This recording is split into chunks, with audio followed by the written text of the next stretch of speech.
প্রিয় বন্ধুরা, দেখুন প্রায় 7 মাস আগে এই মানুষটাকে আমরা রাস্তায় পেয়েছিলাম। অযত্নে অবহেলায় সবাই তাকে পাগল বলে এড়িয়ে যেত। সেদিন আমরা ওনাকে পরিষ্কার করেছিলাম নতুন জামা পরিয়ে।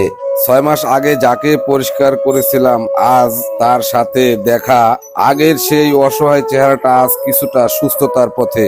অসহায় পাগল মানুষ যারা, তারা হয়তোবা তার নিজের জীবনের ব্যাখ্যা করতে পারে না, কিন্তু একটু যত্নে এনে দিতে পারে তার জীবনে আশার আলো।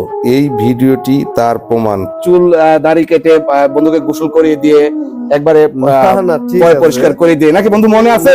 হ্যাঁ হ্যাঁ।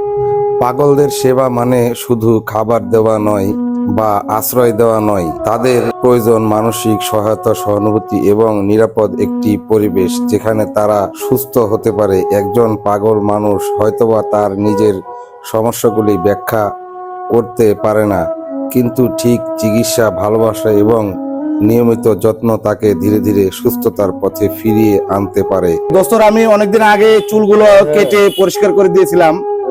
দোস্তর চুলে আবার সেই ময়লার সে ধারণ করছে। দেখো মামা, একটু দেখো কি অবস্থা আমার দোস্তর আবার সেই চুলের অবস্থা ওরকম হয়ে গেছে। দোস্ত, গুড বাই আজকের জন্য। হ্যাঁ, আবার দেখা হবে ইনশাআল্লাহ আগামী শীতের পরে। আপনাকে পরিষ্কার করার জন্য আমি আসিতেছি। না, কোনো সমস্যা নেই তোমার।